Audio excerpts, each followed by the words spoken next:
All right. Well, welcome everybody to our home group here. This last one here for the year, right? It's June already. I just can't believe it.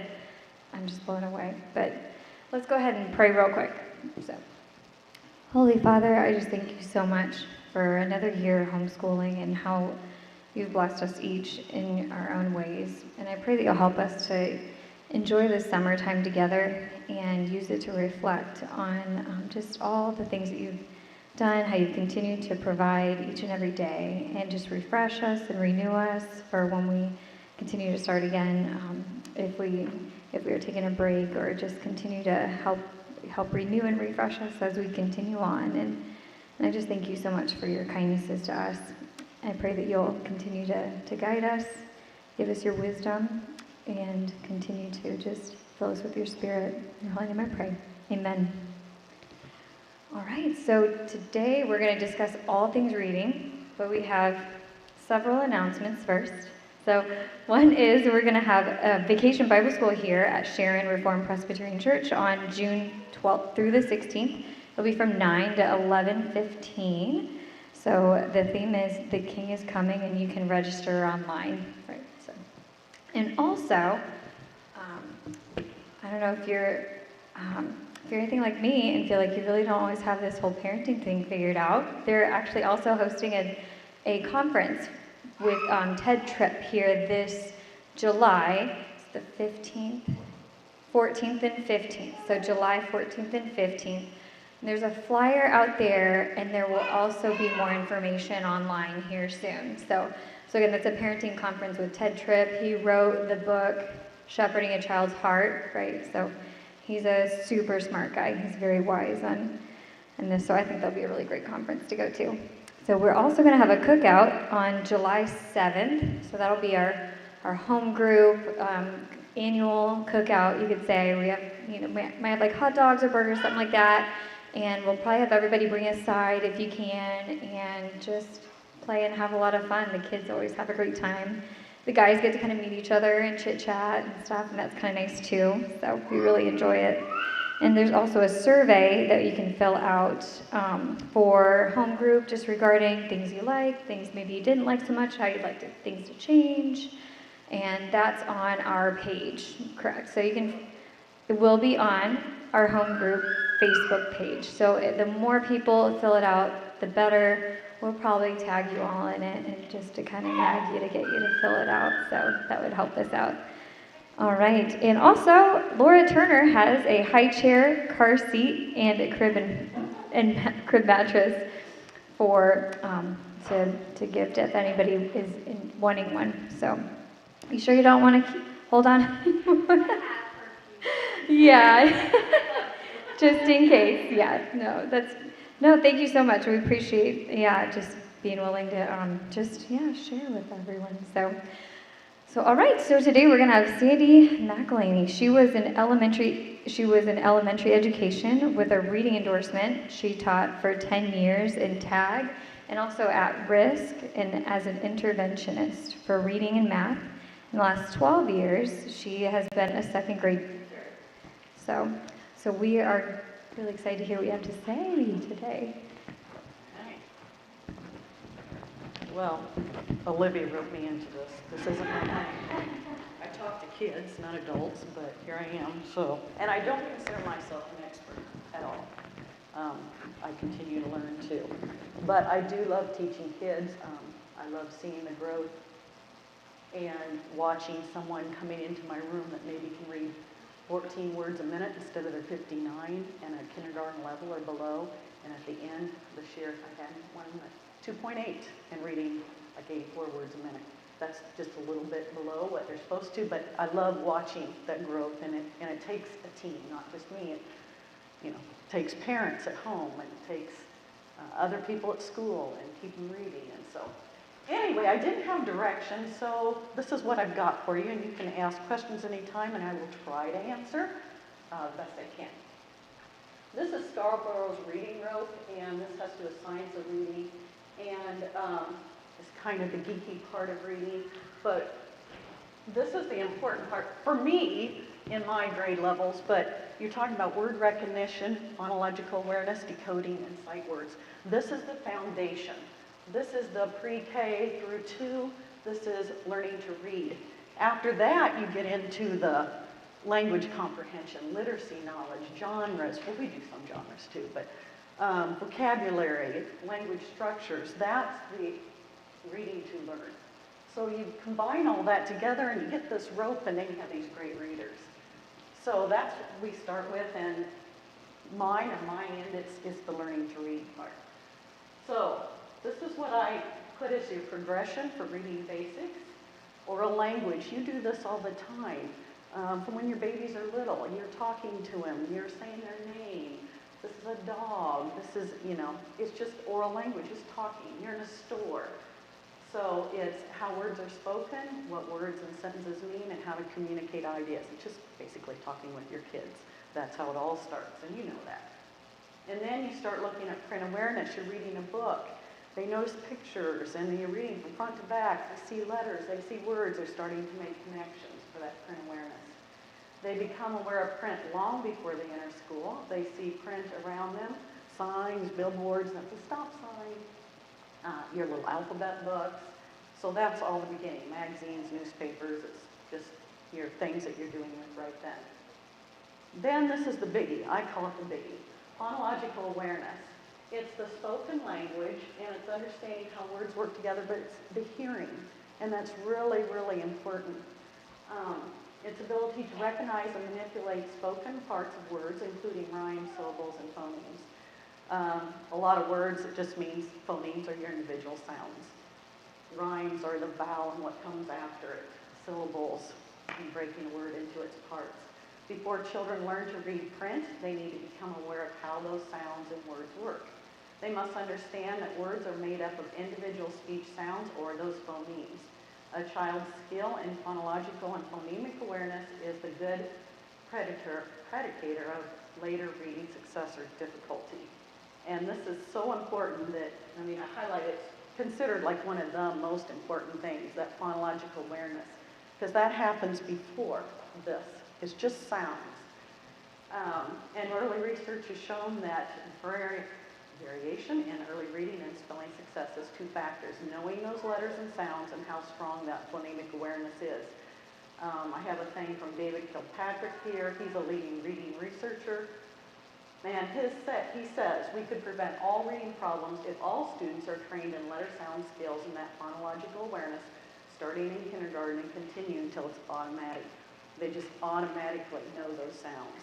And so this is a really big deal. Even if I have spellers, that are not good spellers, I have to come back to this a lot. So, oops, I'm going to go back and show you that. All right, so I didn't have my big easel, so we're going to try to make this little thing work here. It's just making your sounds. What do you hear? I hear at, t. So at. You're not even worrying about letters right now. Mars, put a k, at, cat. So then when we start going to the next part, they're building on that. You're not worrying about your letters. You're not even worrying about your alphabet sound. It's just sounds, and it's so important. It seems like it seems like this is, but you have to have this foundation before you go into here. Okay, then you start going to your alphabetic knowledge. Its ability to recognize and name uppercase and lowercase letters, recognize letter symbols in print, and know there are sounds that are associated with each letter. So printed letters are the visual links that we pair with speech sounds. Our brains store these letter-sound associations and use them to read and write. The fundamental insight that spoken words can be mapped into printed letters is called the alphabetic principle. So they usually have this when they come to me, but you can have a lot of letters, not the whole alphabet, but have them start pulling up, the A's. So you pull up the A's. You might have several. You might have capital and lower. So that's something. The shaving cream, printing, and have them doing it correctly. I'm big on, making letters the correct way. Nothing drives crazier was when they're making these like this, or you learn to make letters the correct way. Always start at the top and come around, and you have BD confusion, first the bat and then the ball, make it correctly. D, you can say magic C, up, down, D. Some people do this, the bed, you know, have kids that look at that. Really focus on one. You know, maybe if you have a lefty, you're doing the B and look at their hand and going like that. Have that B sitting there, have them tap the B. I mean, just B's, and then they'll say, oh, it's not the B, it's the D. So sometimes it can get confusing doing both of them at the same time. Another thing is sand. Anything that is multisensory, just to get it in your brain, you know, use all those senses. Sand, I do this for something else, but you can do it for the littles too. You know, you're making your letters first, the bat and then the ball. B says B, and it's not B, it's not duh. And there's a reason for that, it's B, D, because then when they go to spell, they'll want to say B-U-H. Well, that's B. Well, it's not B, it's just B, D. But yeah, using sand, using shaving cream, I mean, anything that's multi-sensory. I'll show you this with sight words, but this is just, I think they use these for the old needle punch, is that right? Yeah, the old needle punch, I didn't do needle punch, but it's, you know, it's got ridges and stuff, and you can feel it, and so when I'm doing sight words, and you can do it with plain letters too, they're writing it, and so they're feeling that, and they're writing it over it, and then they're tracing it with their fingers and saying the letter. Okay, makes and writing it correctly. You have your attic letters in your living room, and some go into the basement, but always start here and make them correctly. Let's see. Any questions on that? I kind of went really fast. All right. Phonics and decoding, that's next. So that is, now they know the sounds and they're automatic with all their sounds and they know them, but now you're going to start adding the alphabet, adding the letters with the sounds and really start making words. So you might still, still do this in the iPad. Here it is. So let's say I want to say the word is fad, fad, add. So there's your individual phonemes. So then, add. Now I'm going to start. F says add, fad. So you're starting and they're saying, slow tapping sounds and then fast. Okay, well maybe you've already gone past your plain vowels. Now make fade for me, fade. So they've learned magic E, and then it can be a super vowel, it can jump over. I always have mine do this to remember what you see, and they put their two fingers up so they know that it's doing this. We'll horseshoe them when we write them, when we're first learning them, to combine those together. Okay, if you know fad, can you make fed? And it's just moving one at a time. My kiddos at my desk, they'll do their extra markers and they'll just be writing. It's called chaining. You're chaining, and at the end you get a whole different word, but they're just practicing those sounds, making a word, making the letters come together. Fed, can you make it say now, change the first sound and make it say shed. So now they know they have a diagram, two letters making one sound. Okay, if you have shed, can you make it say shell?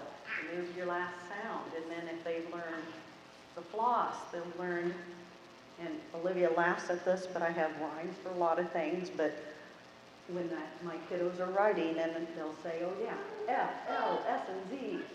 Please remember me next to a short vowel. They have to say this over and over and over to remember. Those letters are doubled.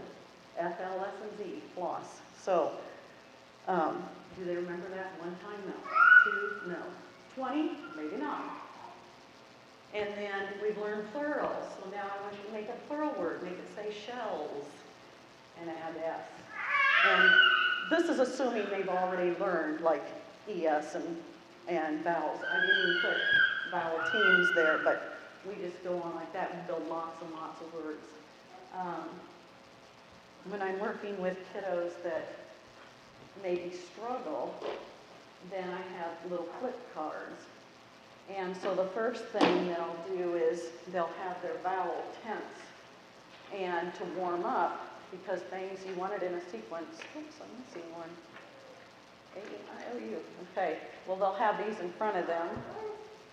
And I may say ah, and they'll hold it up. A says ah, ah. And if. You don't do them in order, if. And then they have to do it the opposite. Then they'll say the words. O says ah, just to warm them up. And this is till it's just automatic.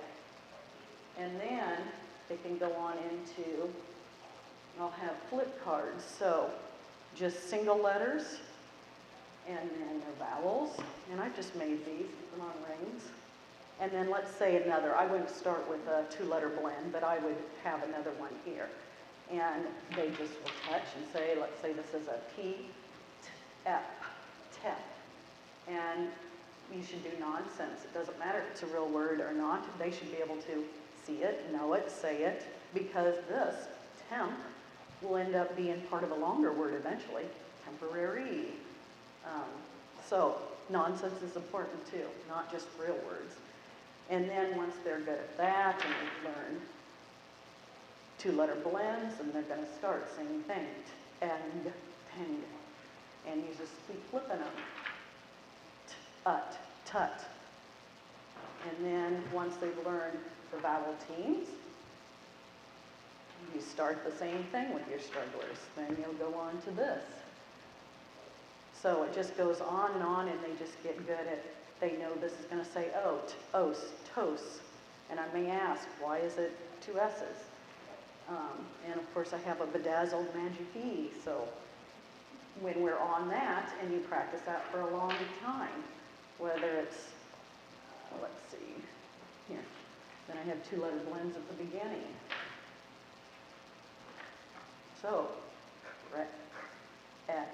cret, now what do we have?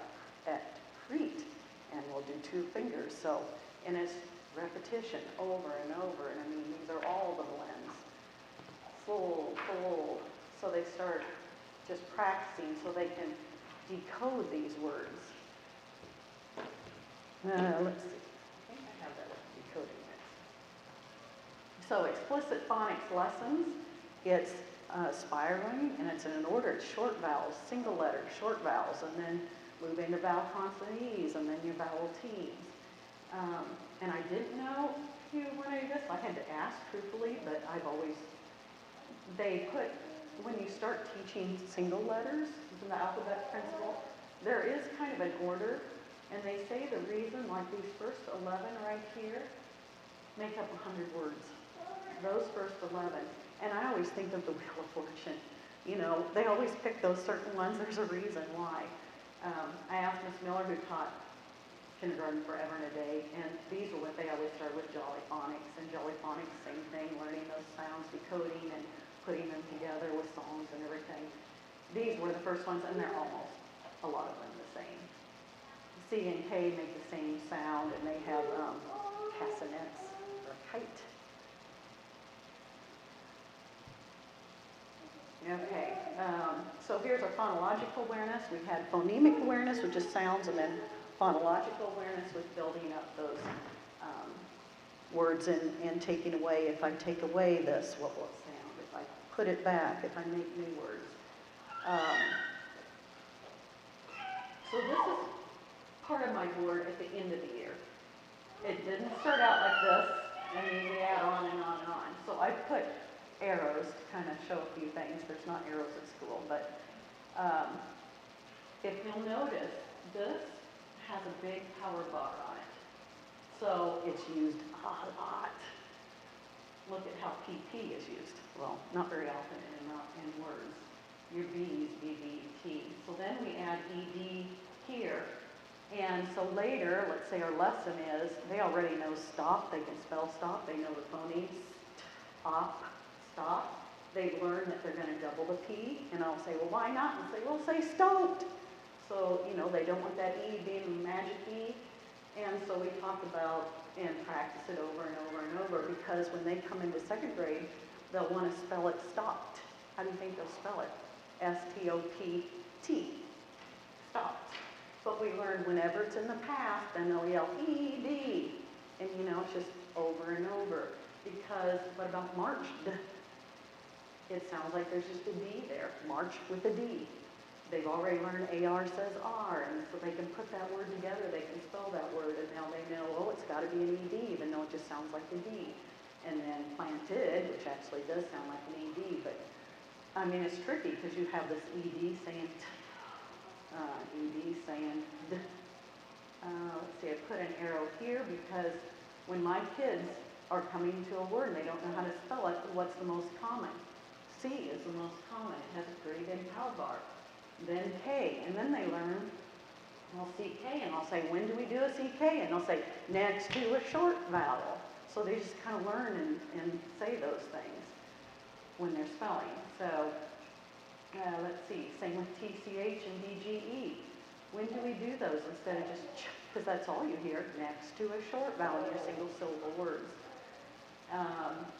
Then we progress on to GE. Why is that being a soft sound? Why is it with a J? And same with up here. What makes a J and a S? If it's followed by, we have I do it as a cheer, E-I-Y. If it's followed by E-I-Y, it makes a Ch, a J, or a S. Let's see.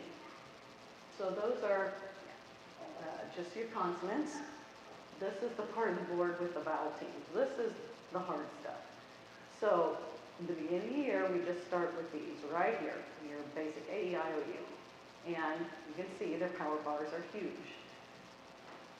Next, actually, in our sequence, we go to vowel consonant E because it is so common. But if you look, is it the second most common sound that the A makes?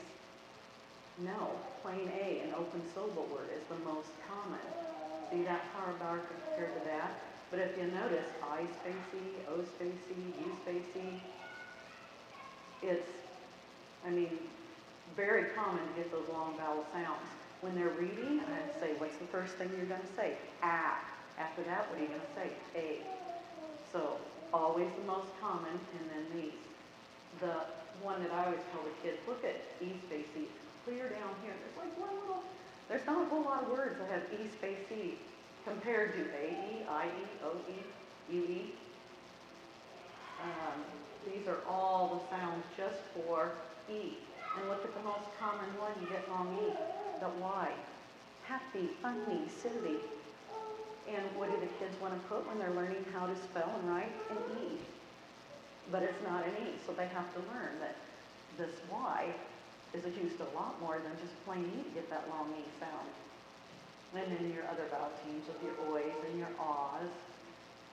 And these, they love saying, these are our schwas. And they love that. Schwa is a fancy thing that just means really it's not saying what it's supposed to. A is the most common. But if you think about all words, and look at that power bar, it's huge because you think about words again, about. All of those, they're saying up, not A. And then the E's.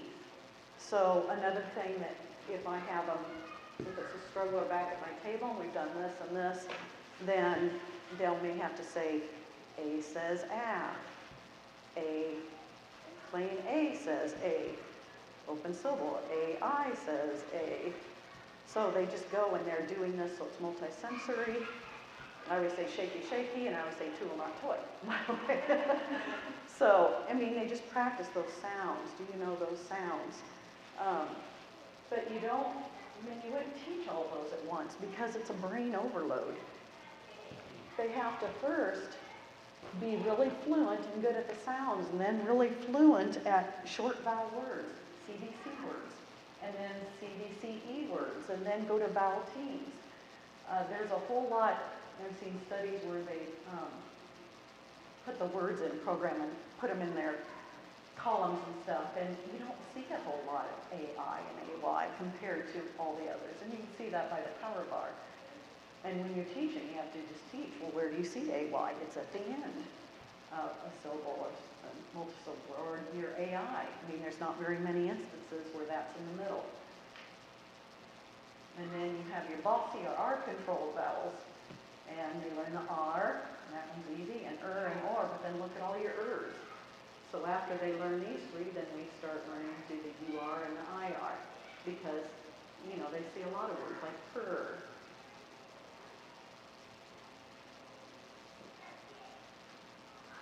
Okay, sight words.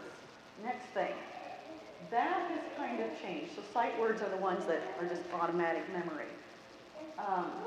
Here is the first 100 sight words for Fry. There's two, Dolch and Fry.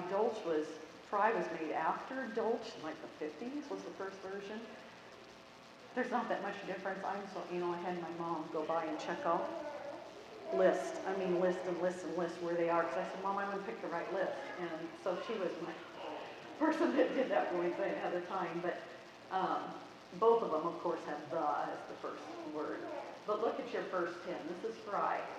So what does this mean? This means these are the most common words that you see. These are the first 100. Kindergarten, usually like the first 40. This is first grade. When they come into second, I check what they know and what they don't. And we work on those. After they learn those, and they learn to spell them if they do not know how to spell them. So when I'm not having a regular spelling week, I'll throw in these people, because that's something you have to learn how to, it's sight. You're wondering what said is? Of course, when they come into second grade to spell said, they spell it how it sounds. Ed, S-E-D, just how it sounds. So they have to learn, this is considered a heart word. Now's the kind of term they use a lot. And why is there hearts on here? Because the AI, it says A. You know, AI says A. You hear it saying F, said. And it's because English, we're not supposed to say it's hard. It's derived from so many things. It's derived from German, Latin, Italian, Spanish, you name it. I mean, it depends on what rule it is. So, sight words are important, but it used to be that you memorize these words. Just memorize them. You need to know them, memorize them, and then learn how to spell them. But you kind of backed off of that, because if you look, they're not really all sight words. Look at in. It's a decodable word. It, in. On. He, once you learn open syllable. At. This. There are so many that you don't need to memorize this word. You can do this by decodable, and that's what we want. What they have found, like in the science of reading, particularly for the last 20 years, is that we had these kids memorize, and what happened, like the brains became so full about fourth grade. Well, they memorized all these words, but then they came to words, big words, and they couldn't figure them out, because they didn't come back to the decoding and how important that is in the sounds, and figuring a word out and stretching out a word. And I make myself do this, and I know names don't follow the rules, but like reading the Bible knows names. But if you think about the sounds they should make, now it may not be exactly, but the sounds they should make, it makes you think as an adult just how hard it is for kiddos to see these words. They really don't know what it is because it's not in their working memory. So that decoding part is so important. This is still really important, because these first 100 words, it's 50% of everything you read. So do I think these are important? You bet. Because if I know I've got, and I hear a kiddo, I know that they know these, they can at least read 50% of everything. I think it said Fry goes up to 1,000 words or something like it. If you know all them and memorize all them, you can read 90-something percent. I don't remember what it was. This I pulled off, and they said these are the main words that when you're beginning reading, that you kind of got to know these sight words, because there are so many sentences now. And, is it again? No, it is not. For, but they wouldn't have learned that OR says or yet, not a beginning reader. You're still in the short vowels. Same with is, well, it's an S. It sounds like a Z, because S can do that. We go back and look at their vowels. Do I have that in there? I should have an S here. I should have. Okay, sight words. There's routine. We used to do, I don't do as much now, but someone's struggling and writing, we had routines that we would do things like, just give me that. I'm going to do it on let's say the word is, let's pick this up. Let's pick people, because I love pulling that later. So it's, I would say the E-N-O, because you don't really hear that O. I would say that loud. Maybe we've learned L-E says O like A-L, but P-E-O-P-L-E, P-E-O-P-L-E. So they're touching and they're saying and they're doing it now like, I'm used to this way because you still want left to right all the time because you write left to right, you read left to right. So when they do that, then we'll say it in like a funny voice or a pirate voice and, you know, arr, B-E-O-P-L-E, spin whichever way and, you know, or smell like stinky socks, B-E-O-P-L-E, you know. So when they're doing that, whoops, first, I should tell you, first they've written P-E-O-P-L-E with this, and then they're doing it on their hands, and then they're putting this on top, and they're just doing it with their finger, P-E-O-P-L-E. So you have all of those senses going on, and they're writing it nicely with their good printing. Then I have a second page, and they have to write it again, people, people, people, and then they're going to put it in a little sentence. So, I mean, that's one way that you can kind of practice sight words. If I have somebody that's really struggling lower, then we'll have little books that have simple sentences, and they have to write the color, they put in the boxes, they do different things, and they read it more than once. And then it can get to, like, harder ones. Problem with this, though, is this isn't necessarily all decodable. So that's the bad thing on something like this. This kiddo didn't have numbers, so I programmed with, you can make it and make all these and practice writing it. So, but there again, not too many a week. You may do 3 a week. You don't want to overwhelm. And they're saying a lot. Those 3 are posted, and you're touching them. And if we line up, we say them, but it's working on them over and over. And let's see. I'm just going to go back to that decodable. When my kids are learning, we have a book, so these are exactly what they had there, and we're coloring it in, and then we're practicing, we're writing it, you know, if it's a short E, and then we think of words, and they spell words, and we practice them, and if they see it in a text, then they come back to that, all the different sounds, and I think I have a gloss page here, yeah, I do, and a K and a CK page, so it's just practicing a lot. When you see those written words, how are they written, where would they go? What's the vowel team, what's the sound? So I'm going to be better about this next year, is this needs to be on their desk more all the time. So when they're writing, they're usually pretty good about looking at the board, and I'll say, I don't know, and then go back to the board and look at it. You know, and say, oh, yeah, ah, could be an A-U. And if they don't know how to spell it when we're writing, I'll say, well, write it the different ways. Because by that time, they're a good enough reader that they'll say, oh, no, that doesn't look right, you know. So, and sometimes with spelling, that's just kind of what they have to do because there's so many rules in the sounds. Okay, and we talked about decodable text. So this is like our kindergarten. Kit can swim. This is all decodable. They know all those sounds. You know, this team. Then it gets bigger, and if you'll notice, they've underlined then like this S. Why? Because they're not saying. It's saying Z, not. First grade, they bolded. Oh, it's a CK next to a short vowel. The A of sight word, and then they go on to here. But these are all decodable words. They've already learned vowel, consonant, E, obviously. Are they really good at it? Not when they're writing, I can tell you, because when you come to second grade, they're usually not. It just takes lots of practice, but they obviously have learned that O says ooh, and O says because that's one that I kind of reviewed at the beginning. This is a tricky word, because it looks like on, and it's not, it's once. So second grade, then they come to me, this is how we start. Again, decodable, lots of times there'll be a dot in between if it's a 2-syllable word like bandit. They did at the beginning, this wasn't the very first story, and by the end of the year, this is what we're reading. We're reading about Francis Scott Key and writing a Star Spangled Banner. Now words are bolded. What does that mean? Well, it means in our book that they happen to be a glossary and they learn, oh, I don't know what a state dinner is, and let me go back and figure out what a state dinner is. Okay, fluency. Goal is you to read accurately, quickly, and with expression.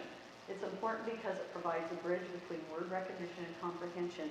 If you're really struggling on those words and how to read them, then it's hard to comprehend. You know, you're struggling so much on figuring the words out that it's hard to comprehend. So fluency is just being a fluent reader. And it's practice. With my kids, we reread stories. Even that Francis Scott Key, that wasn't read just once. It was read more than once. And in fact, that one was at a knowledge time, so they listened first and learned a lot, and then at the end of the year, they have to read it themselves. But I always send passages, and they are required to, at night, they read. This is one that was struggling a little bit. And this week we are working on ending blends and heating them more practice. But they read it every single night, and they're kind, and they love to say, look how many words I got this time. I read this many, and oh great, and then there's comprehension with those. So they're required to do that for me every single week and every single night. And rereading, there's nothing wrong with the rereading. Until I would say maybe if your little kiddo has a book totally memorized because they've just read it so many times that they're not even, they just have a page memorized. Vocabulary, this is getting on to that next part, but if you don't know what the word means and you're reading, then it's going to be hard to figure out in print. So when I had that on a different slide. When I'm doing a lesson, here was from Francis Scott Key, and so they knew we were going to read about the national anthem. And let's look at these tricky words. They're tricky because here's early. And with that EAR and whose, it looks like it should be O. And you're broad, and it's not O. Okay, so then I start looking at vocabulary. Well, what does it mean if it's the word national when you come to that? These they know. But mortar. And, we think about it as, just that little cement stuff and bricks, but what is it meaning in the story? It's meaning, your shells and your cannons. And so we go over perilous. What did that word perilous mean? And talk about it. And can you use that in a sentence? And this one I didn't have a definition. They already knew it from knowledge, but they knew what rampart parts are. The ramparts you see in the building mounts up over it. So you go over that, and when you're in the upper grades, you'll do more than that. You look at the suffix, prefix, the Latin, break it down more.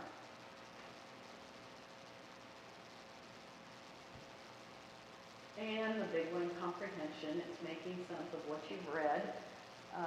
Truthfully, I think teaching someone how to read is easier than teaching someone how to comprehend. I always thought that when I did at-risk too, but if somebody's struggling comprehension, you break it down smaller, break it into your smaller paragraphs. Read about that, what happened in here, who, what, where, why, what's going on. So break that down, don't wait till a whole book. And I threw in a spelling. So, especially with some kids, just like some readers, they just can memorize everything, and they're just a naturally good speller. But most of them will put it in the syllables. Rocket, rock-ets. And they know that every syllable has a vowel. So what's the first? Your rock, and we know CK because it's next to a short vowel. And then your S. And once they get that, then write each single sound. R-ock-et. Because not everybody's just a naturally good speller. And dictation. I started this a lot this year and last, and it has helped so much with writing. So whatever I'm working on, which phonics, spelling, grammar, sentences, all skills, they'll just get out there first thing, and after we've reviewed, I'll give them sentences, and it's sentences that have to do with what we've been studying. So this is a sentence I had given them. President Madison yelled, and so I'll just say those three words, President Madison yelled, and they start writing it on their desk. They should know a comma goes here because they know comma, quotation, capitalization, another little ditty to help them remember. And Fort McHenry, what sounds do you hear? So they're looking at their spelling, they're remembering what was President Madison, they're remembering they bombed Fort McHenry. And then we might turn around because we worked on Rosa Parks, and Rosa Parks stood up for equal rights. They would struggle, some of them, with equal. They should know rights because they knew IGH, not moving up their seat on the bus. And then they learned, oh, when it's the quotation afterwards, it's a comma, unless it's a question or an exclamation stated Mrs. Mack. So we do lots of writing that way just to practice sentence writing because it's hard. This, with quotations, is hard. I mean, hard. It's not, it takes most of them quite a few times, which gives me this. I'll go back to that. If you're truly gifted, I mean gifted, you may remember that in 4 repetitions. Typical students, 14, maybe not something that's really hard. Struggling readers, 40 or more. And look at somebody with a disability, it can take 200 plus repetitions. So make sure they get the basics and build from that. Don't think, okay, I've done short vowels, I can move on to vowel, consonant, E. Not if they're not fluent and good, because it's not going to help. It's brain overload. Okay, and writing, same thing. Start simple and then build on. Like, this was not the beginning of the year, obviously. You're going to start sentences with the lower ones saying just all sentences have a noun and a verb. Stella ran. We have a who, we have a what. Our subject is Stella. Our predicate is ran. And then you start adding on to that. Maybe you'll learn then adjectives. Well, adverbs. How did the dog run? The dog ran quickly. Now it's adverbs comes after adjective. Let's put an adjective. Cute Stella ran. Cute Stella ran quickly. So start with, knowing complete and incomplete sentences, and then just keep building. And whatever you're working on, put that in a sentence. It's whatever skill I see my kids are struggling on.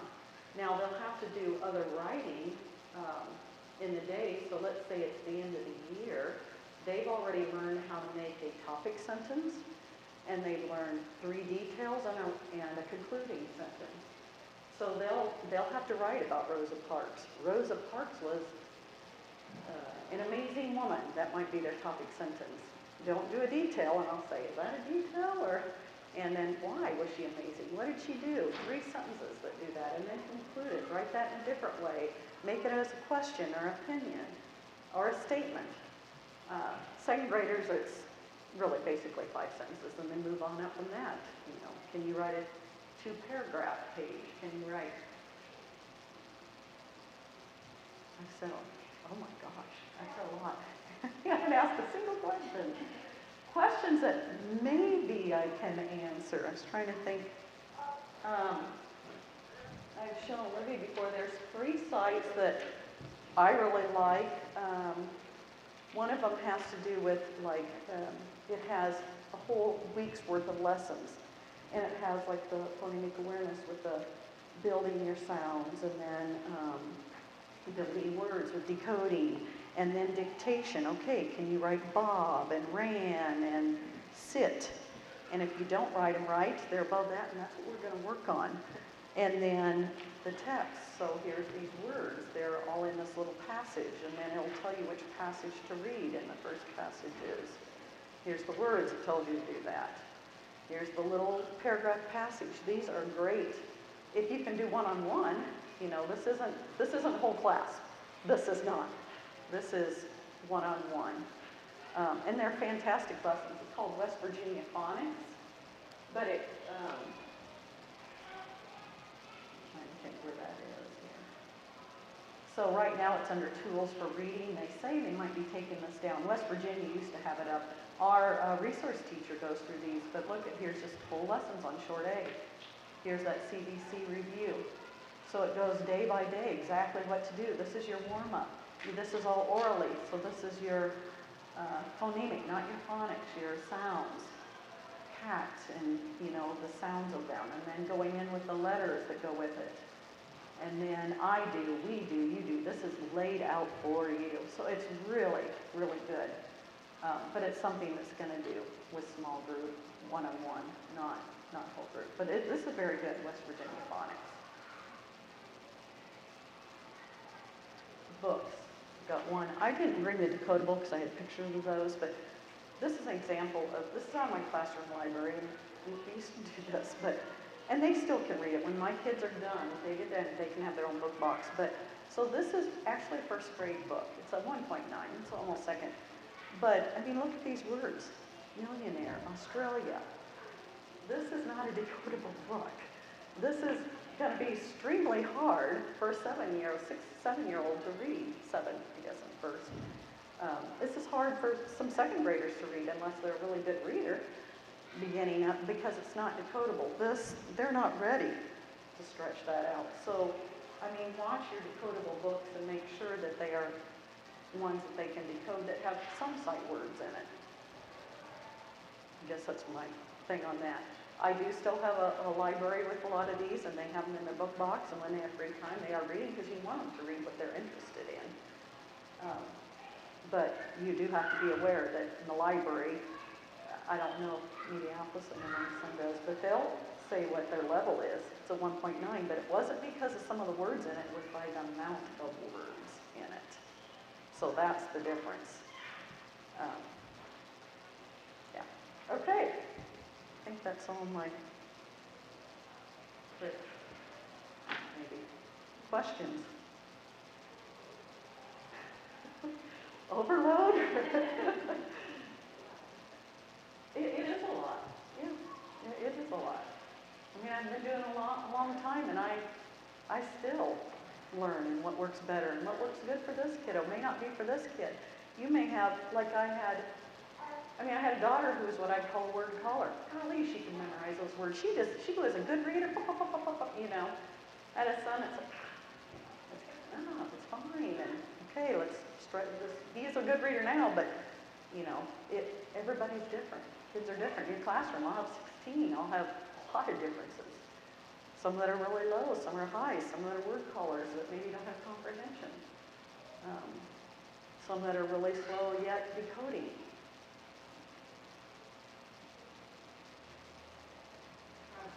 Yeah. I have a 7-year-old. She's really good with reading. But she really struggles with spelling. Do you feel like that's primarily like I need to review the rules and that, or does it just take time? Or I mean, without knowing. Yeah, both, and the sounds, breaking that down into, my struggling spellers will break it down into the syllables, clap that out, every syllable on that one slide, and then go to your individual sounds. You know, you need to hear those individual sounds. Yeah, and spelling's hard. Some are just naturally good spellers, but some, and most aren't. You know, yeah, so are your list all on one, like, are you working on AYs, AIs, or is it all over, or? Kind of all over. We use the same curriculum, so it's kind of all over, but yeah. I don't know, but she just picks up, like, she's reading chapters on it. But then when Because she's a naturally good reader and has memorized lots and lots of words. I would wonder, you know, she can come along words, like to words she doesn't know. Can she break it down? Can she decode that word? A lot of times she can. Okay. But then if I asked her to Spell it. it would be a whole nother story. I had, well, 2 boys that really struggled, well, several, 4 this year, but one of them was a good reader. 2 of them were horrible spellers, but it took slowing them down, and the one did not want to look at the phoneme, did not want to do the sounds, you know, so, and I had AA talk to me about this, because I said, what, you know, I never had such bad spelling. And the same thing, get it in the phonemes first, get it in those chunks, and every syllables, every one has that vowel in it, then individual phonemes.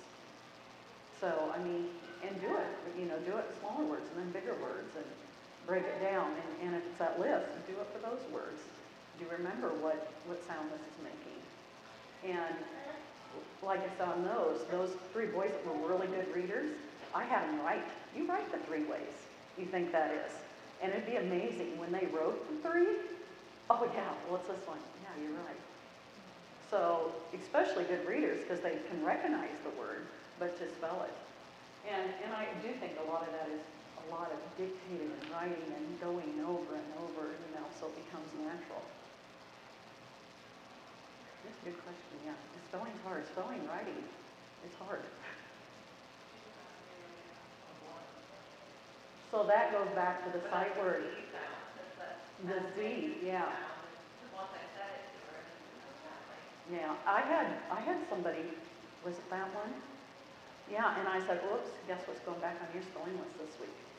If it's a sight word that they should know, on my list, guess what? You have that sight word now this week, because you didn't know it. The contractions, you remember that, contractions like a Band-Aid is taking place of missing letters, and you missed that, so you're gonna have can't again, not doubling in, and so, yeah. A lot of our lists, I used to have the words their way, and it was very themed. I mean, and the passages went with it, which I really liked. But then it didn't seem like it carried over very good. Oh, you learned that word now. How come you don't know that now? But when you're going back to the decoding and the sounds and patterns that way, and well, what did we learn about CK? Where does it go? What did we learn about that? And just reviewing those all the time. What makes that sound? Why is that there? That's what it takes. Any more questions? I know you two usually ask questions. you're there. On these colors, Mm-hmm. do the children know what sound goes with what color first before you start, or sometimes? Mine are usually writing on their desk with this. We don't, now back at a table, I may do that. They just know the vowels are red. That's all. It's just vowels are red. Square, so I'm talking about. Oh, no, that doesn't make any difference at all. This is just so they see difference. So if you take away the ending, what new sound, that makes no difference. Yeah, So that. before you start with them, you're not telling them, oh, the red is this Mm-mm. sound. Nope, you just have, cat, at, cat. Take away the t, what do you have? Cat. And if you ever have a child that just can't seem to remember what it is. Sometimes Keep it's, reading. yeah, don't move on if they don't have, don't move on yet. And sometimes it's slow, and they're not reading it, fast, but it just takes that practice too. I mean, you may say, shh, and then what sound is this? Ah. Now is it sha? I don't have a very good one. We'll have to do a nonsense word. Okay. All right. What sound is this make? D. Put this together. Shh. Add. Sha. Fast. Eventually, that'll come into working memory, but lots of repetition. For some, it just, some not, some so. Anything else? I don't know how I'm on time-wise, but I'm looking, and I've talked longer than I planned to. Yeah, I can't think of anything else I brought. This is kind of nice. We used to use this on our desk a lot. But, getting them out, packing them up, keeping them straight. But look at all your vowel teams. And then, so this was, I wasn't going to do it here, but I did there. So this is where I got that. And it's pulling those up, and you're writing them, and you're making it in the past. And are they going to put the ED there, Is it a floss, FLS and Z, please double me. But we built lots of things that way. I just kind of like writing them on their desk, because then they're using actions, they're using more senses, they're making their letters correctly, they're printing, they're not just moving things. Here's your syllable boards for when we're spelling those sounds. Rock, et, and that's something, you can do that with little separate boards instead of, I have a paper with boxes that I can write on, but these are little separate. So what's your first syllable sound? Now what does each phoneme say? And I mean, I've done these, I have like 5. We've done 5-syllable words to spell out. I've just kind of gotten away from this as much. Well, our program don't have time, but I just like writing. I just like them doing more, getting more bang for the buck, I guess. Same with that writing. That writing should go along with everything. Don't make it a separate writing. Have that writing with your science, with your social studies, you know, writing a sentence with that, writing a short little paragraph with it. You know, so I'm writing. Just working again on all those things that you see they're missing. Math. My kids write with math. They hate when they come to the math sentence. Hate it. I'm kidding you not. They said, explain why you knew this problem. They don't like that. But you should be able to write a sentence. I know that, you know. So that writing, don't make it a separate time. Incorporate it with everything. So then you're putting your knowledge in and your practice. We didn't do long today, I'm sorry. So you said super vowel and jump over vowel. Well, you can call it whatever you want. Some people call it supri. Oh, okay. It jumps over and makes it say its name. Nope. Jumps over and makes it say its name. So when I'm doing these, I mean, they know. And I'll tell them, now, Candy Val can do that, but this one loves to do it. It does it so much all the time. So that's when we horseshoe.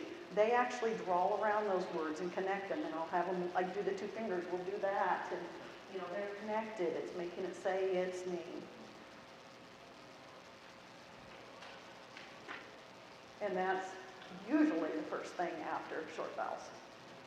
Even though, obviously, there's open syllable words, like B, that's doing long E. Open syllables, I say nothing's closing it off. You know, the bed has a D there, so it's making a short vowel, but when it's open, there's nothing, so it's a long vowel. That's why on this one slide, you had the most common.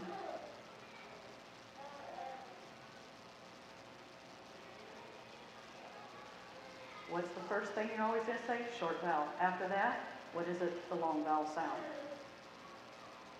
But what's making that the most common after that? Not I consonant E, plain I. Not A consonant E, plain A. Do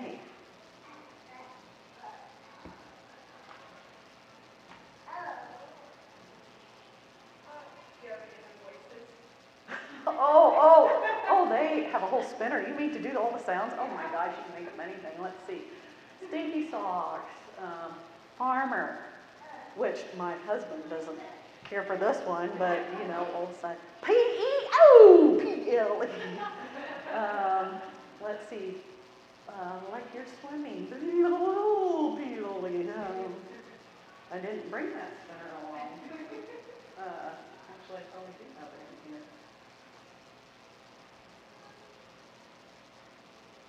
Yeah, I probably do. Oh my gosh. Okay, when we begin our morning after community circle and warm up, I always do a quick little fluency because some are still coming in or out, but each day we work on something different, so.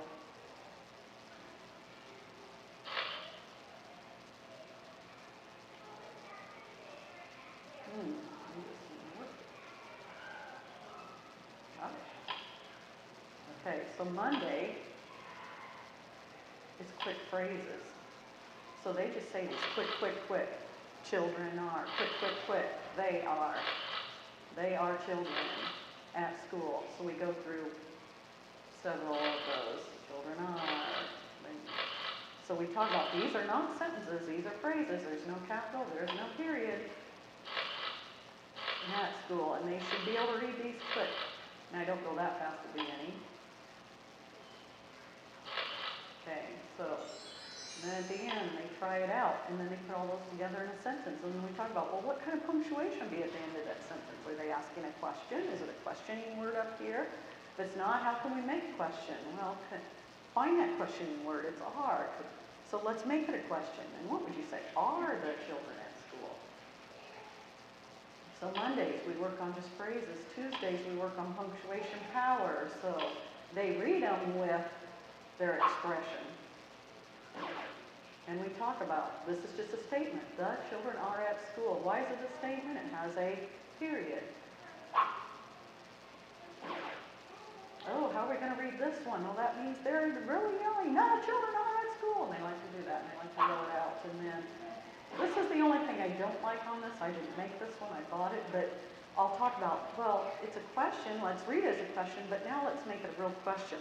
How could we do that? Are the children at school?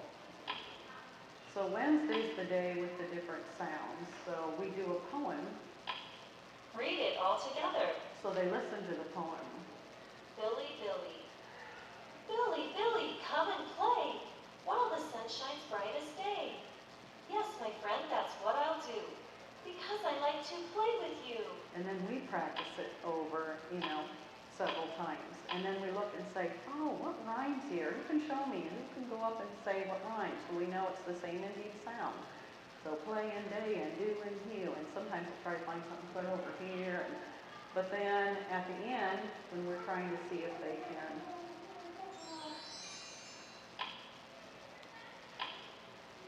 so here's all those different things. And then after they do it, they get to read this whole thing in a voice. Hold your nose and read like something stinks. Read it excited like a cheerleader. I love that one. They don't. Read it like you're very, very cold. So anything that kind of makes it fun and, the one they love the best, and it doesn't fall on it, that one right there, volcano. Hold your nose and read like something stinks. So they'll start, Billy, come and play while the sun shines bright and day, and then they yell at the end. Queen, I like Queen, they don't particularly. We read it like enough. And then they have to finish. So then we always talk about every good reader. Read smooth like a swan. Did we read that smooth like a swan? Were we quick like a cheetah? Were we expressive and we put our expression? And now can we remember it? And then they try to just say that whole poem. It really isn't about remembering word by word. It's, if you're talking about comprehensions, what was this poem about? But they just try to then re-say it themselves. So yeah, you can think of any funny word to make that fun.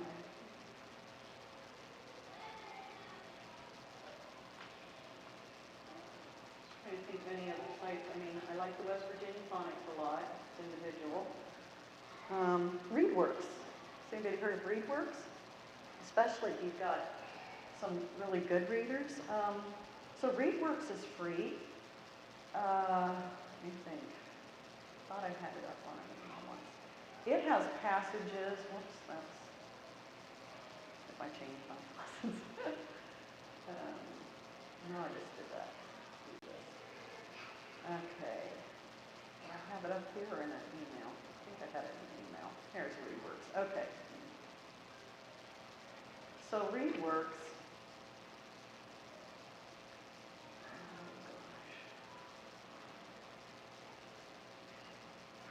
it has all kinds of passages. It has comprehension questions, scope and sequence. It has, your grade levels. What grade is she? You said 7, so she'd be going, so you say she's a good reader in chapter books. So I have kids chapter books in second, and the goal is to have everybody that. So, they just have passages, they have things you're going to do with it. We can assign it on the computer.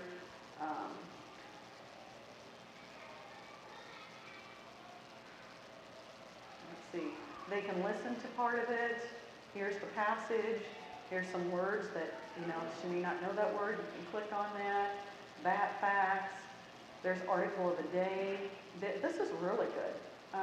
And lots of I use somebody's not time now. Sometimes our older kids will do that, especially someone that's maybe struggling with comprehension. They'll have these passages and then break it down into just this part and this because they're all right there. But ReadWorks is really good. ReadWorks.org is free and very good. It kind of correlates too with our CKLA, so I can pull out articles that would go with it.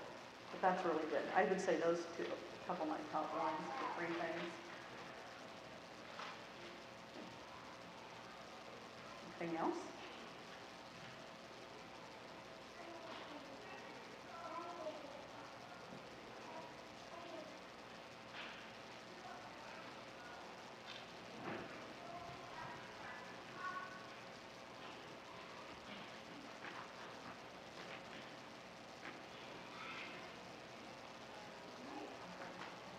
Whoops.